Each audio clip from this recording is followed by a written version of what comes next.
السلام علیکم ناظرین، آج کا سچ کے ساتھ میں ہوں ندیم حسین۔ آج کا دن ہیجان انگیز رہا اور شب جو ہے وہ فکر انگیز ہونے والی ہے۔ آج پاکستان تحریک انصاف نے لانگ مارچ کی کال دی ہوئی تھی۔ پورا ملک جو ہے وہ کنٹینرز کی زد میں تھا اور اس کے ساتھ ساتھ سارا دن جو ہے پاکستان تحریک انصاف کے کارکنان اور پولیس کے درمیان جو ہے وہ جھڑپوں کا سلسلہ جاری رہا۔ لاٹھی چارج بھی ہوا، آنسو گیس بھی چلی، لیکن بنیادی طور پر یہ سب کچھ جو ہے وہ لاہور اور کراچی میں ہوتا رہا، اور کسی حد تک جب شام کے سائے ڈھلنے لگے تو اسلام آباد میں بھی یہ ایکٹیویٹی جو ہے وہ دکھائی دی۔ سپریم کورٹ جو ہے وہاں پر پاکستان تحریک انصاف ایک پٹیشن لے کر گئی اور سپریم کورٹ نے اس بات کی اجازت دی کہ عمران خان جو ہیں وہ H9 تک آ سکتے ہیں اور وہاں پر آ کر اپنا جلسہ کر کے واپس جا سکتے ہیں۔ لیکن معاملہ یہاں پر ختم نہیں ہوا اور عمران خان نے ڈی چوک پر آنے کا اعلان کر دیا۔ لوگوں کی بڑی تعداد جو ہے وہ ڈی چوک پہنچی ہے اور ظاہر ہے کہ تمام رکاوٹیں بھی ہٹائی گئی ہیں، راستے صاف ہیں، لیکن سوال یہ پیدا ہوتا ہے کہ کیا پاکستان تحریک انصاف کو ایک پولیٹیکل پارٹی کے طور پر غلط سمجھا گیا؟ وہ لڑے بھی ہیں، آج انہوں نے مزاحمت بھی کی ہے اور وہ نکلے بھی ہیں اور وہ ڈی چوک جو ہیں وہ پہنچے بھی ہیں۔ حکومت جو ہے آج سارا دن ان کے جو وزراء تھے اور مرکزی لیڈرشپ تھی ٹیلی ویژن پر آتی رہی اور اس بات کا دعویٰ کرتی رہی کہ یہ لانگ مارچ ناکام ہو گیا ہے اور پشاور سے جو ہے وہ ایک جتھا عمران خان لے کر آ رہے ہیں۔ اب یہ ڈی چوک پر معاملہ پہنچے گا، کیا صورتحال ہے، کیا اس کے اثرات ہیں، اس پر کرتے ہیں بات۔ میرے آج کے مہمان سیزنڈ پولیٹیشین ہیں، پاکستان پیپلز پارٹی کے سیکرٹری جنرل ہیں نیر بخاری صاحب۔ نیر بخاری صاحب، یہ فرمائیے گا کہ اگر یہ طے ہو جاتا کہ پہلے طے ہو جاتا کہ H9 پارک جگہ جو ہے جہاں پر مولانا فضل الرحمان صاحب آئے تھے اور جو معاہدہ ہوا تھا وہی لاگو کر لیا جاتا اور وہ وہاں پر آئیں اور آ کر جو بھی اپنا احتجاج یا ریکارڈ کرائیں، جتنے دن بیٹھنا ہے بیٹھیں، کیا غلط اسیسمنٹ کی گئی پاکستان تحریک انصاف کے حوالے سے اور جو نتیجہ نکلا وہ توقعات کے برعکس نکلا؟ شکریہ ندیم حسین۔ گزارش یہ ہے کہ یہ پی ٹی آئی والے کسی سے مذاکرات کرنے کو تیار ہی نہیں۔ جب انہوں نے اپلائی کیا تو ان کو پرمیشن تو نہیں ملی ڈی چوک کی،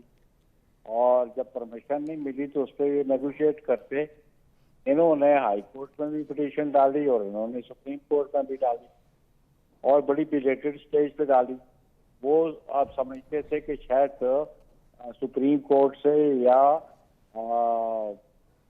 ہائی کورٹ سے ایک بلینکٹ آرڈر مل جاتا، جو ریفیوز کیا انہوں نے اسلام آباد ہائی کورٹ میں بھی کہ جی ہمیں اریسٹ نہ کیے گئے، اور پھر انہوں نے کہا ہیراسمنٹ نہیں ہوگی، اگر کوئی قانون کو اپنے ہاتھ میں لے گا، اگر کوئی وائلیٹ کرے گا آئین اور قانون کو تو پھر تو قانون اپنا راستہ اختیار کرے گا۔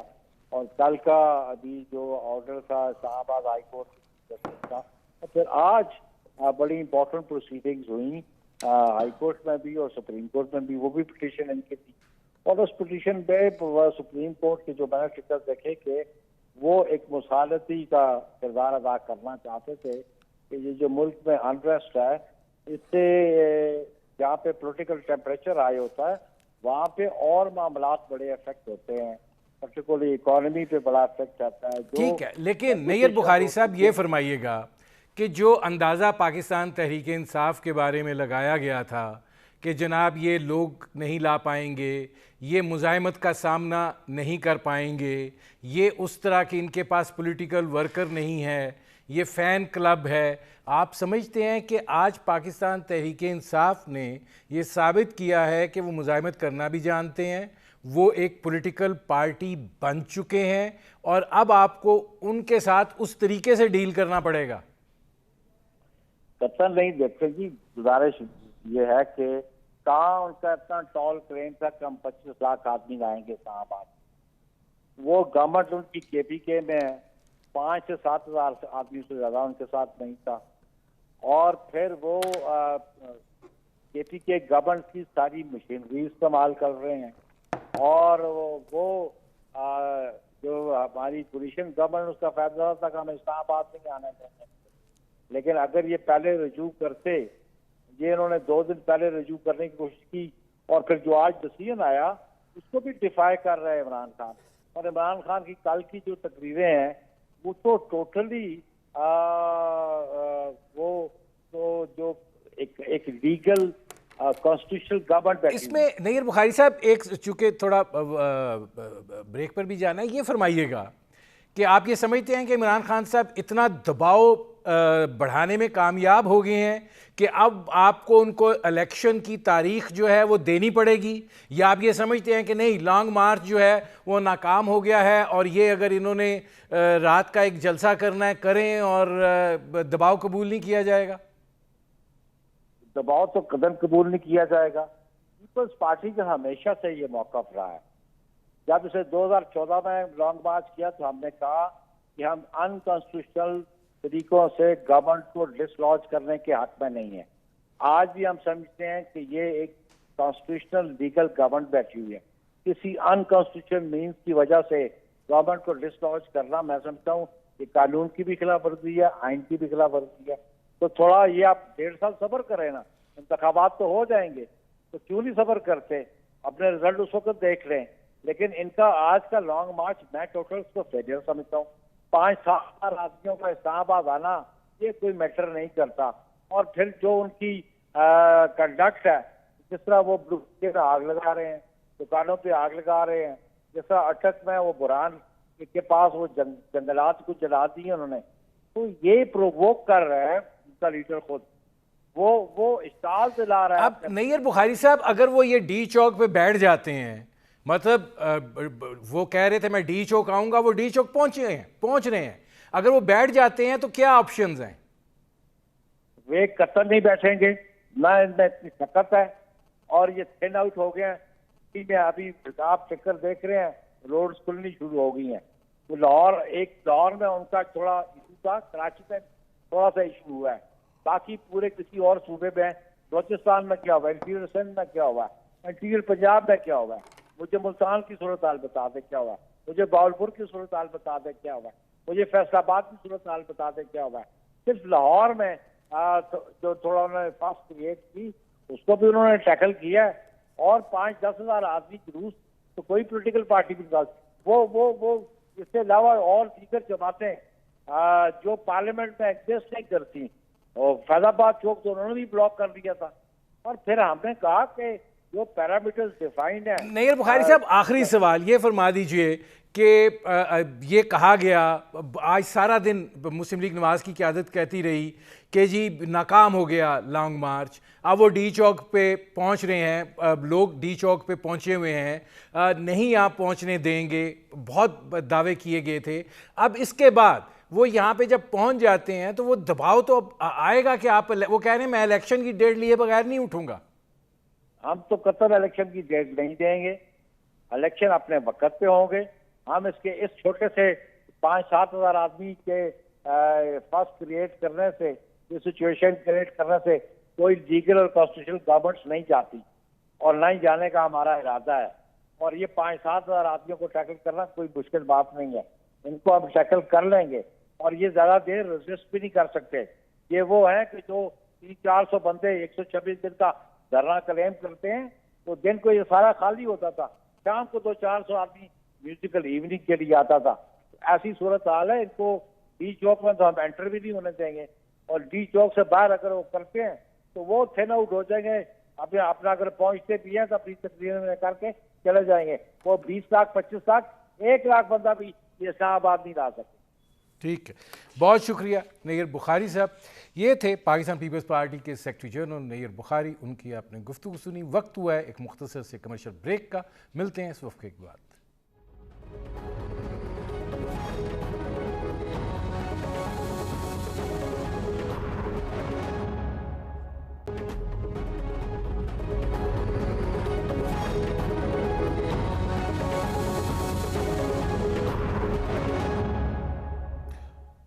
Welcome back. آج لانگ مارچ کے حوالے سے ظاہر ہے کہ پاکستان تحریک انصاف ایک پٹیشن لے کر سپریم کورٹ گئی اور اس پٹیشن کے حوالے سے سپریم کورٹ نے یہ فیصلہ کیا کہ ہراساں نہ کیا جائے، گرفتار لوگوں کو رہا کیا جائے اور پاکستان تحریک انصاف جو ہے وہ ایش 9 میں آئے اور اپنا جلسہ جو ہے وہ کرے اور اس کے بعد وہ گھر جائے۔ اور یہ بھی کہا گیا کہ جو ٹریفک کے انتظامات ہیں اس میں خلل نہ پڑے اور جو انتظامیہ ہے وہ سیکیورٹی کے انتظامات کرے، لیکن اس کے باوجود عمران خان نے کہا کہ وہ ڈی چوک پہنچیں گے اور ظاہر ہے کہ وہ اب بھی یہی کہہ رہے ہیں کہ وہ ڈی چوک پہنچیں گے اور وہ اسلام آباد کے اب قرب و جوار میں ہی ہیں، حسن عبدال وہ کراس کر چکے ہیں، لیکن ڈی چوک کے اندر بھی لوگ جو ہیں بڑی تعداد میں پہنچ چکے ہیں۔ وہاں پر درختوں کو آگ لگائی گئی ہے، آنسو گیس، رکاوٹیں، وہ سب اپنی جگہ جو سارا دن آئی دیکھتے رہے ہیں، وہی صورتحال جو ہے وہ وہاں پر درپیش رہی ہے۔ لیکن اب سپریم کورٹ نے یہ بھی کہا تھا کہ یہ فیصلہ جو ہے یہ وقتی ہے اور یہ کسی وقت بھی تبدیل ہو سکتا ہے۔ اب یہ اس فیصلے میں کیا تبدیلی آ سکتی ہے اور اگر جو جگہ کا تعین کیا گیا پاکستان تحریک انصاف کے ساتھ سپریم کورٹ نے، اگر وہاں پہ عمران خان نہیں رکتے ہیں اور وہ ڈی چوک ہی پہنچتے ہیں تو پھر کیا صورتحال ہوگی؟ اس پر کرتے ہیں بات۔ ہمارے ساتھ موجود ہیں شاہ خاور صاحب، ممتاز ماہر قانون ہیں۔ شاہ خاور صاحب یہ فرمائیے گا کہ یہ جو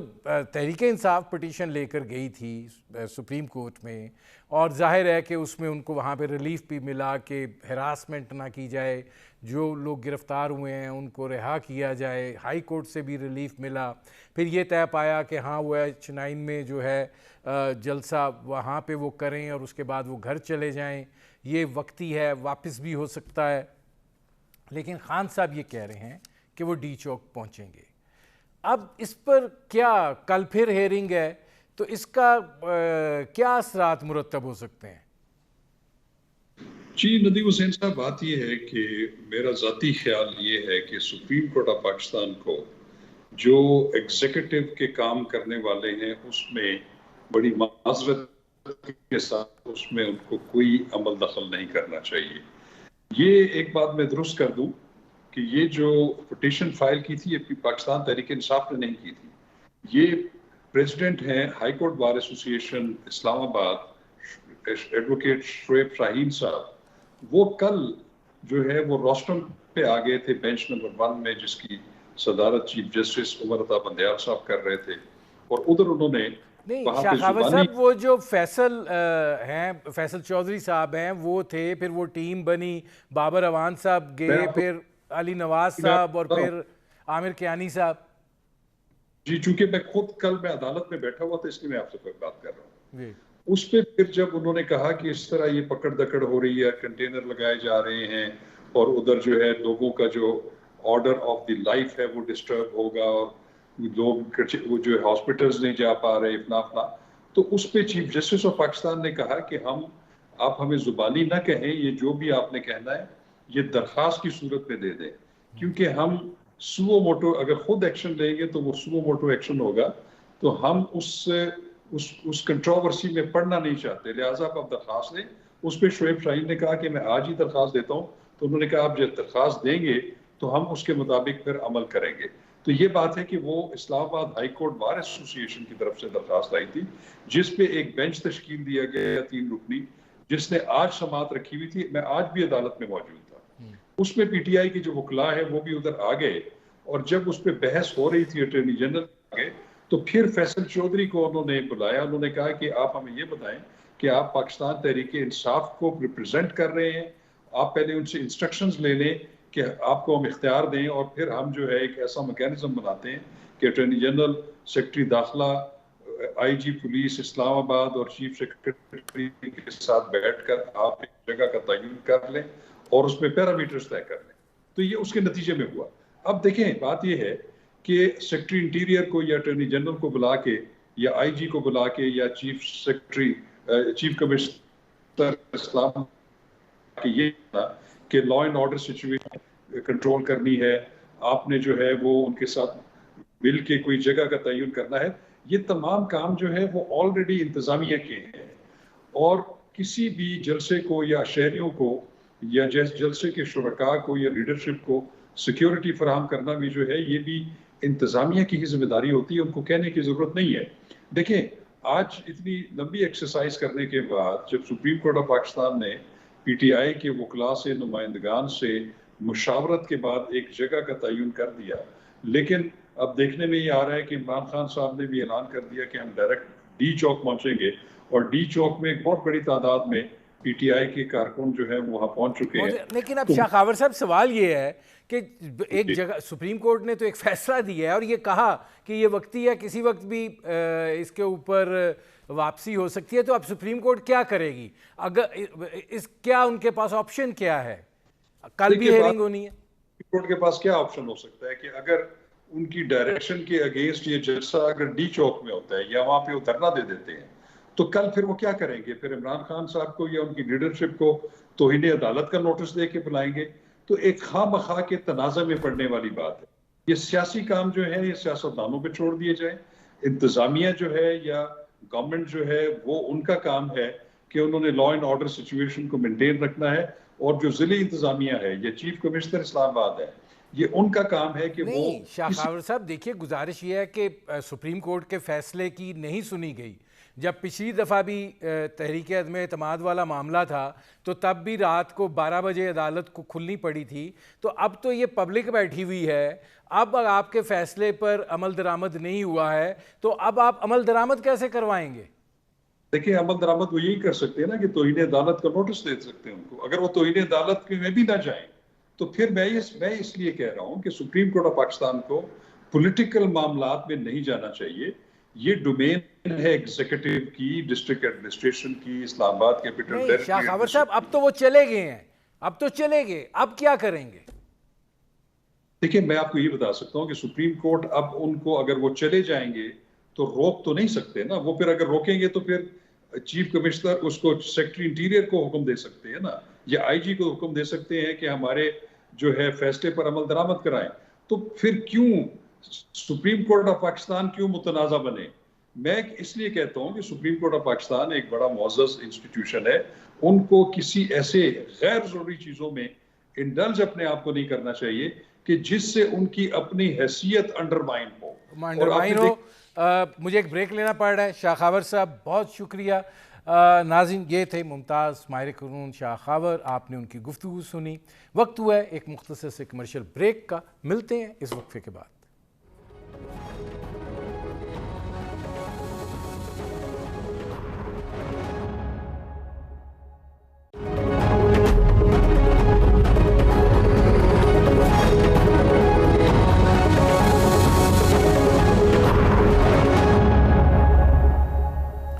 ویلکم بیک۔ ناظرین سیاسی صورتحال تو اپنی جگہ پہ ہے اور ظاہر ہے کہ وہ ایک عدم استحکام کا شکار تو ہے ہی، لیکن دوسری جانب پاکستان کی معیشت جو ہے وہ بھی اضمحلال کا شکار ہے، اور پاکستان اور آئی ایم ایف کے درمیان